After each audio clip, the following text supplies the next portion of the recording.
Então nós vamos mais uma vez elevando o nosso pensamento, buscando a figura de Jesus, nosso mestre, nosso amigo, aquele que nos acompanha, que observa a nossa evolução de toda a terra, de todos os espíritos. Então pedimos ao Pai, a Jesus, que autorize mais uma vez a nossa pequenina reunião, que os bons espíritos possam estar junto a nós, os trabalhadores da casa, na casa de cada um de nós, fluidificando a água, permitindo que, se houver também desencarnados, espíritos desencarnados, possam ouvir a palavra e que possam também ter o ensinamento de Jesus e dos amigos espirituais. Pai de infinita misericórdia, agradecemos então por mais essa oportunidade de estudo, de aprendizado. Pai nosso que estais nos céus, santificado, Senhor, seja o vosso nome, venha a nós o vosso reino e seja feita a vossa vontade, assim na terra como nos céus. O pão nosso de cada dia dá-nos hoje, perdoa, Senhor, as nossas dívidas, assim como perdoamos os nossos devedores, e não nos deixes cairmos nas tentações do mundo, porém livra-nos de todo mal. Que assim seja, Pai. Então nós vamos acompanhar a leitura inicial do livro inicial, feita pelo Nilton.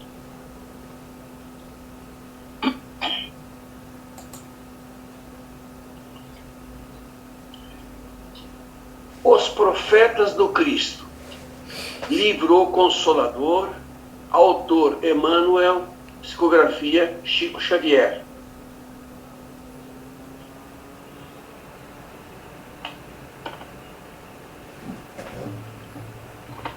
Os Profetas do Cristo, questão 280. Os profetas do Cristo têm voltado à esfera material para trazer aos homens novas expressões de luz para o futuro da humanidade. Em tempo algum, as coletividades humanas deixaram de receber a sublime cooperação dos enviados do Senhor na solução dos grandes problemas do porvir. Nem sempre a palavra da profecia poderá ser trazida pelas mesmas individualidades espirituais dos templos idos. Contudo, os profetas de Jesus, isto é, as poderosas organizações espirituais dos planos superiores, têm estado convosco incessantemente, impulsando-vos à evolução em todos os sentidos, multiplicando as vossas possibilidades de êxito nas experiências difíceis e dolorosas.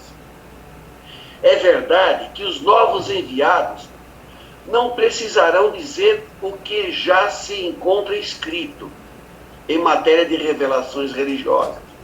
Todavia, agem nos setores da ciência e da filosofia, da literatura e da arte, levantando-vos o pensamento abatido para as maravilhas. As maravilhosas. Construções espirituais do porvir, igualmente é certo que os missionários novos não encontraram o deserto de figueiras bravas, onde seus predecessores se nutriam apenas de gafanhotos e de mel selvagem, mas ainda são obrigados a viver no deserto das cidades tumultuosas, entre corações indiferentes e incompreensíveis, cercados pela ingratidão e pela zombaria dos contemporâneos, que muitas vezes lhes impõem o pelourinho e o sacrifício. O amor de Jesus, todavia, é a seiva divina que lhes alimenta a fibra de trabalho e realização. E sob as suas bênçãos generosas, as grandes almas solitárias atravessam o mundo distribuindo a luz do Senhor pelas estradas sombrias. Boa noite a todos, sejam bem-vindos. Nós vamos dar sequência ao estudo do livro A Gênese, utilizando a tradução da 4ª edição, porque nós já falamos aqui que a 5ª edição foi adulterada. E assim, gente, descobri mais uma coisa. O Paulo já sabia e não nos contou, tá? Mas que o céu e o inferno também foi adulterado, né? Então essa versão, pelo menos a que eu tenho, é uma versão que está comprometida com mais essa situação. Então, o que nós já vimos até agora, né? Falamos sobre essa adulteração, vimos Kardec comentar sobre a doutrina, e no capítulo 1, Kardec introduziu esse opúsculo que é chamado A Natureza da Revelação Espírita, e nós estamos estudando este capítulo de maneira bastante lenta, porque nós consideramos bastante importante que se tenha, todo mundo, né, que todo mundo tenha a noção de como as coisas se deram. Então, é uma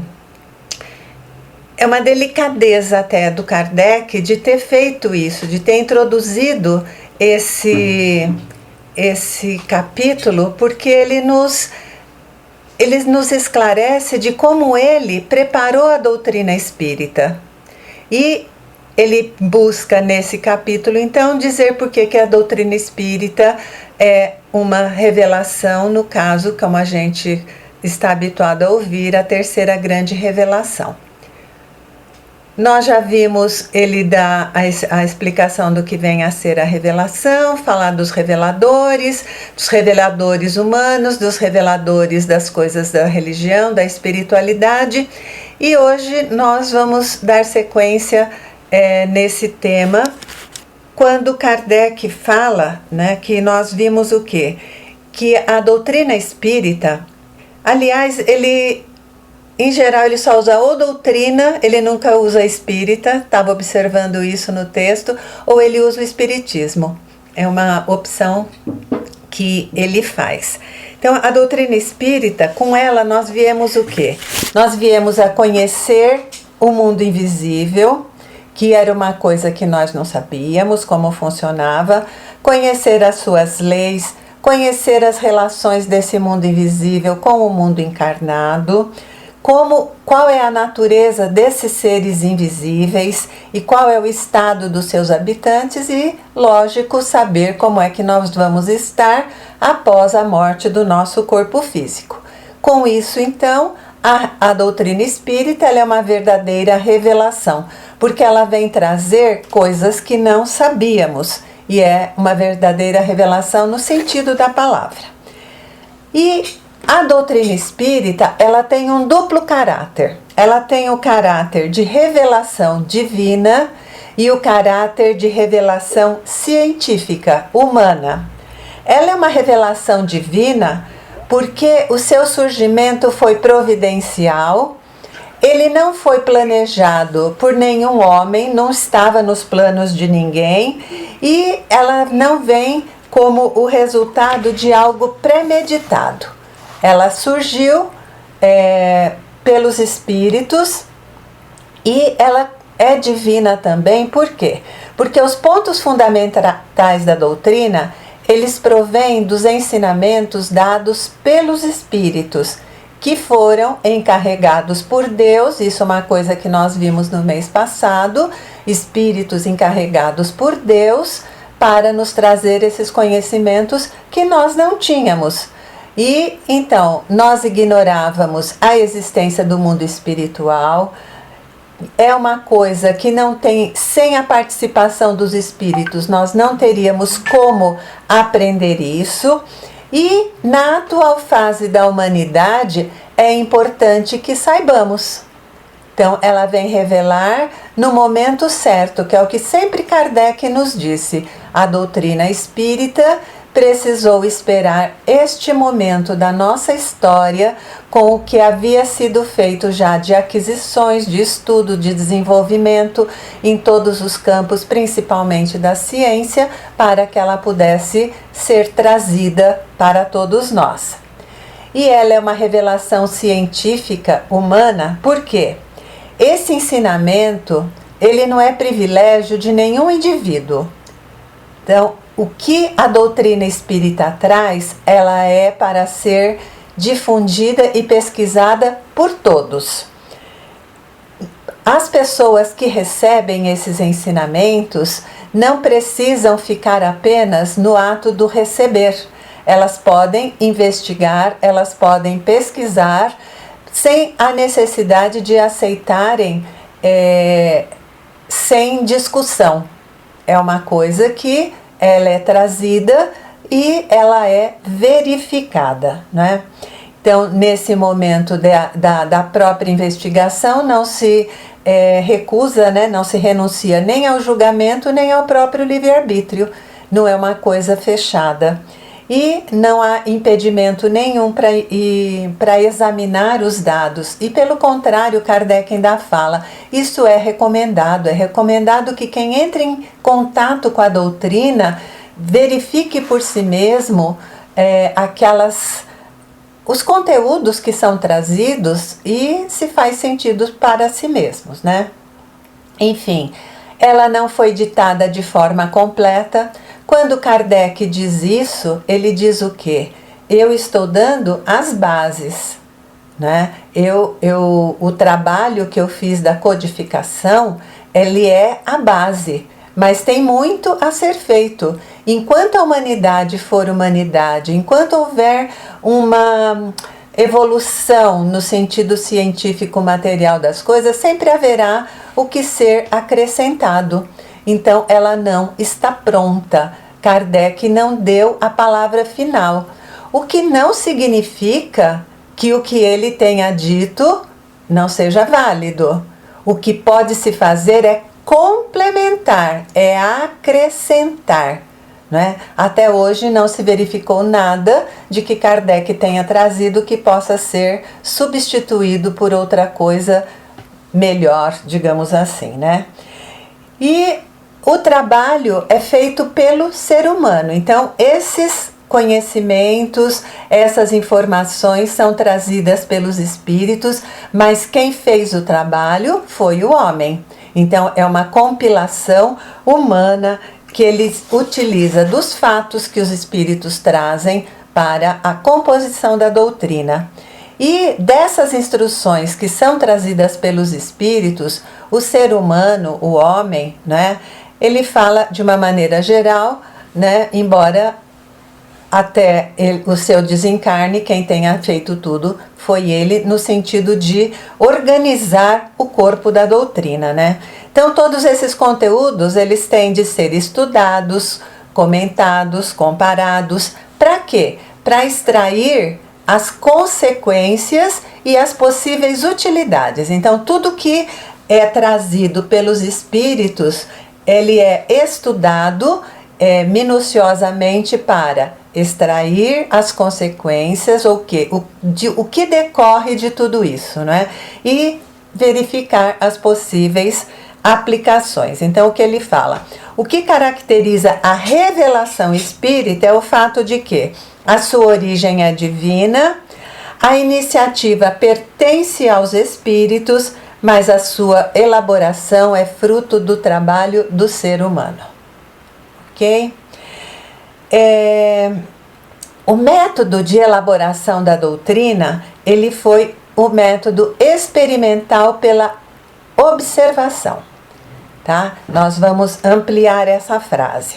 Então, haviam fatos que não eram explicados, né? E as leis que regiam esses fatos eram leis desconhecidas. Então, nós vamos começar a lembrar, por exemplo, quando Kardec foi convidado a assistir o movimento das mesas girantes que existia como diversão nos salões de Paris e o que ele respondeu a isso, não é? Então, o que aconteceu? Kardec falou: algumas possibilidades delas se movimentarem. Mas quando o senhor Fortin, não sei se esse era o nome dele, certo, né? Ele fala, não, mas se nós perguntarmos para a mesa, ela responde. Ele fala, aí já é outra coisa. Para haver uma resposta, tem de haver algo inteligente por trás desse comportamento da mesa. Uma mesa pode até se mexer por algumas possibilidades, mas responder só o aspecto inteligente tem essa capacidade. E é quando então Kardec decide e aceita o convite e, frente ao que ele observa, ele se dedica então a estudar aqueles fenômenos. E veja, ele vai fazer o seguinte movimento. Primeiro, ele observa o fenômeno, né?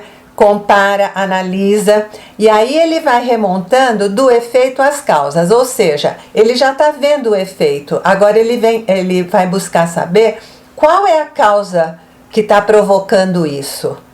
Então, ele não tem uma teoria pré-concebida, ele não parte de uma teoria e vai tentar demonstrar essa teoria. Não, ele parte da observação. Da observação, ele faz essa tentativa de voltar do efeito às causas e até chegar à lei que rege esse efeito, né? Aí ele deduz as consequências e procura as aplicações, como já falamos. Então, nada de teoria pré-concebida. Então, ele não apresenta nenhuma hipótese.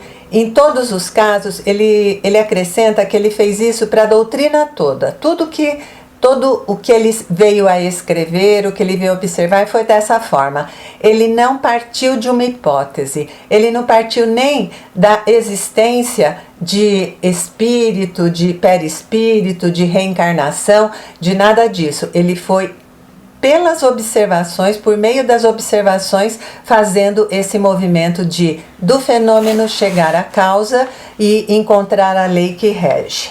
Ok? Então ele acaba concluindo pela existência dos espíritos quando essa se tornou evidente, pela observação. Então ele fala que a doutrina espírita, ela é, no seu aspecto científico, ela é uma ciência de observação.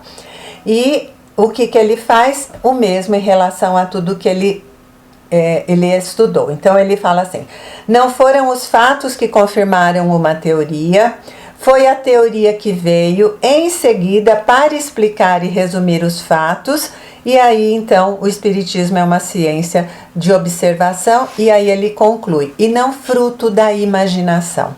Ou seja, não foi uma pessoa única elucubrando, ficou pensando, imaginando coisas e acabou escrevendo os livros como ele fez, tá? Foi tudo fruto de observação. E aí ele cita um exemplo que deixa isso bem claro. Ele fala, existem no plano espiritual espíritos que desconhecem o fato de terem desencarnado. Eles não sabem que os seus corpos morreram. E eles continuam a viver. Eles continuam vivendo, eles garantem, né, pela sua condição, eles querem viver da mesma forma, têm os mesmos interesses e etc. Kardec observa, os espíritos superiores sabiam disso, mas eles não disseram nada. O que eles fizeram? Eles provocaram a manifestação desses espíritos ou de espíritos nessa condição para que Kardec acendesse a luz. Falou, olha, tá aqui uma coisa diferente, isso eu nunca ouvi falar. E aí Kardec começou a observar, e não foi de um único relato que ele desenvolveu a sua teoria e chegou a essa conclusão. Foram múltiplos casos, porque nós temos o quê? A generalidade e a concordância para garantir a generalidade do ensinamento, né, e a concordância entre eles para garantir que qualquer tema tenha sido introduzido na doutrina, venha fazer parte. Então veja, ele falou, os espíritos se mostravam inseguros ou mesmo desconhecedores, né? Eles afirmavam ainda pertencer a esse grupo, né, de pessoas aqui encarnadas, e ele deduziu o quê? Desse exemplo e com mais observações, ele deduziu essa regra e ainda ampliou, porque ele veio a saber o quê? O tipo de espírito que faz esse tipo de, digamos, confusão, de desentendimento, é um espírito de pouco avanço moral. Ele não é muito moralmente avançado. E outra coisa também que depende do tipo de morte que ele teve, né? Eu vou citar 2 exemplos. Nesta semana nós tivemos uma comunicação lá na casa de um espírito cujo corpo se encontrava num necrotério. E ele pedia desesperado para ser tirado de lá porque ele estava com muito frio, né? E aí eu perguntando, conversando, descobri que ele havia o quê? Sofrido um acidente, ou seja, ele teve uma morte instantânea. Foi um choque de uma moto contra um caminhão. Então, para ele continuava vivo. E ele fala para as pessoas me tirarem daqui que eu estou com muito frio, eu preciso ir para casa. E ele estava todo, obviamente, confuso, quer dizer, na realidade ele tinha certeza de que ele não tinha morrido, porque ele estava conversando, ele estava falando, ele estava sentindo frio.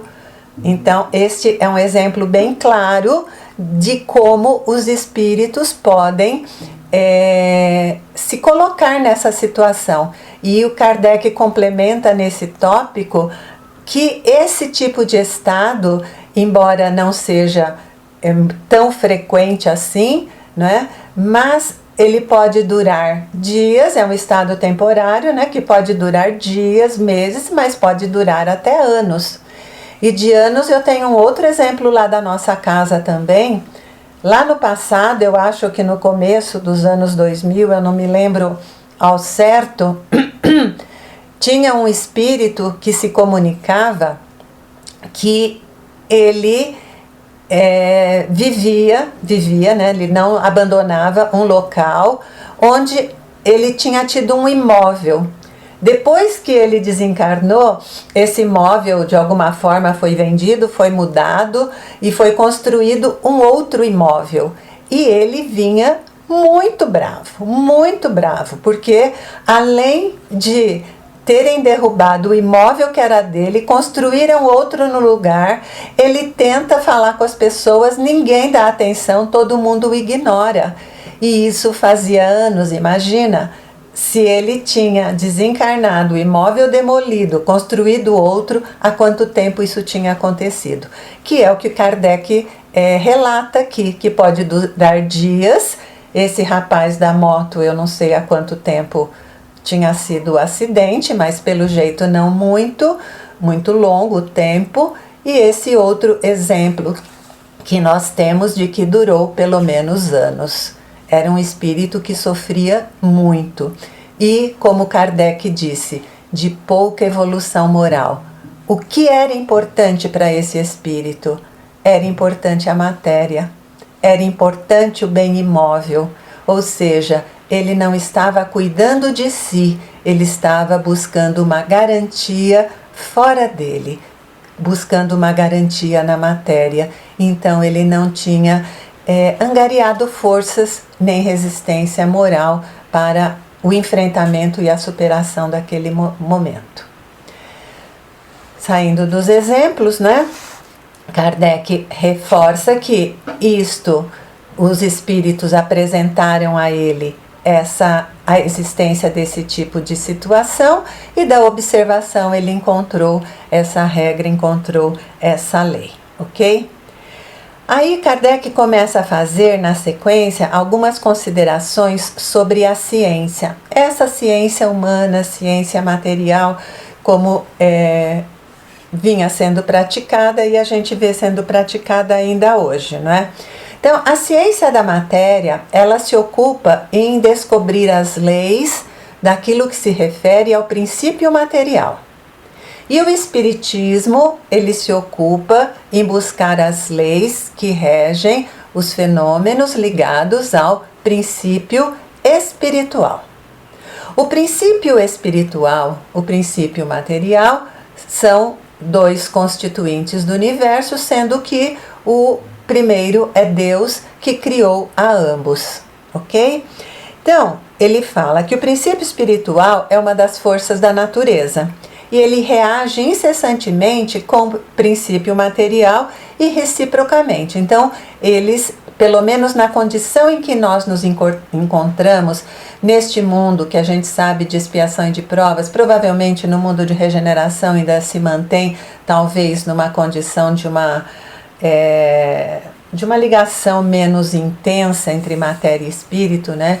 O espírito possa estar mais livre, mas de qualquer forma, essa interação ela é até necessária para o nosso processo evolutivo, ou seja, a participação ou a união de um e de outro, não é? Então, o espiritismo e a ciência se completam, porque o Kardec está trazendo o quê? Lembra-se que foi necessário que a humanidade tivesse atingido um determinado grau de maturidade no seu pensamento, no reconhecimento das coisas do mundo material, para chegar a um ponto em que não era capaz de explicar outros elementos que não tinham explicação no mundo material. Foi quando chega o Espiritismo, então, para ser capaz de explicar esses fenômenos até então inexplicados. Então, a junção dos dois vai dar o quê? Uma completude, porque são os dois elementos, né? Princípio espiritual e princípio material são os dois elementos que vão constituir tudo aquilo que existe no universo. Então, não dá para um existir sem o outro. Na realidade, existir nunca existiram. O que não se sabiam eram as explicações. Nós sabemos que haviam fenômenos, porque, como diz o próprio Kardec, desde que existe homem, né, existem os fenômenos espirituais, mas eles não eram conhecidos, ok? Então, que mais? Ele fala das ciências e da concatenação que existe entre elas, né? Então, ele fala que uma ciência ela veio decorrente da outra. Nós sabemos que a ciência como existe hoje, ela é relativamente recente. Lá no passado nós tínhamos o quê? Nós tínhamos a filosofia e ideias, pensamentos sobre como a natureza era constituída, o ser humano era constituído. Na Idade Média todas as respostas elas eram dadas pela Igreja, então não havia essa possibilidade até de investigação, só que já no Renascimento isso começa a se modificar com Copérnico, Galileu, Kepler e mais para frente depois vem o Newton, vem Descartes que desenvolve a questão do método. Então são coisas relativamente recentes, né? E antigamente tudo era filosofia, que aí ela foi se dividindo e dando início às ciências que a gente sabe, né? São formas diferenciadas de estudar um todo, né? No ser humano tem anatomia, fisiologia, mas existe a atuação da física, a atuação da química. Então todos as ciências elas têm as suas interligações. E ele cita o exemplo, ele dá o seguinte exemplo, né? A astronomia ela foi uma das primeiras a ser estudada, mas ela se manteve na infância até que a física tivesse vindo revelar algumas leis que explicassem aquilo que as pessoas estavam observando. E aí ele fala da relação entre a física e a química e da dependência, por exemplo. Ele fala anatomia, fisiologia, zoologia, botânica, mineralogia, todas elas dependem de física e de química e etc, né? Então, no passado, o que se acreditava? Se acreditava que haviam 4 elementos, que era água, terra, fogo e ar. Na época de Kardec, nós lembramos, foi uma das coisas que eu falei talvez lá no primeiro mês, quando nós entramos em contato com essa versão da Gênese, a explicação que foi dada. Então, a doutrina espírita, ela faz parte do espiritualismo, e o espiritualismo que era praticado nas universidades e escolas francesas, naquele início, não exatamente o início, mais ou menos a partir de 1830, na França. E nesse momento lá na França, dentro desse espiritualismo, depois deixa eu achar a palavra, como é que ela chama? Ele fala que havia um único elemento, que é exatamente o fluido cósmico universal. Então, nós vemos que o fluido cósmico universal, ele foi introduzido na doutrina, mas ele já era uma coisa que se acreditava naquela época e era estudado lá na França. Então, ele fala, a partir tinham aqueles 4 elementos, e depois se chegou à conclusão de um único elemento, que é o chamado fluido cósmico universal, que nas suas diversas combinações e transformações dão origem a tudo que existe de material no universo, tá? Tudo que existe de material no universo. Então, ele é um elemento gerador único. A matéria em si, ela é inerte, ela não tem vida, ela não pensa, ela não tem sentimento. A matéria isolada. Agora, a sua união com o princípio espiritual, não é? Por mecanismos que não cabem aqui agora, então é dito que o princípio espiritual dá vida à matéria. Então, para nos manifestarmos aqui neste mundo material, nós precisamos, a matéria precisa do princípio espiritual. E Kardec frisa e faz questão de dizer que o Espiritismo, ele não descobriu e ele não inventou o princípio espiritual. Ele apenas demonstrou a sua existência, certo? Então, foram coisas que foram acontecendo, e no seu trabalho de elaboração da doutrina espírita, ele então demonstrou a existência desse princípio espiritual. E ele tem a doutrina espírita, o espiritismo estuda esse princípio, analisa esse princípio e coloca em evidência a sua ação, o que ele faz. Porque esse mesmo é o objeto do espiritismo, é o estudo das leis que regem a existência desse princípio espiritual.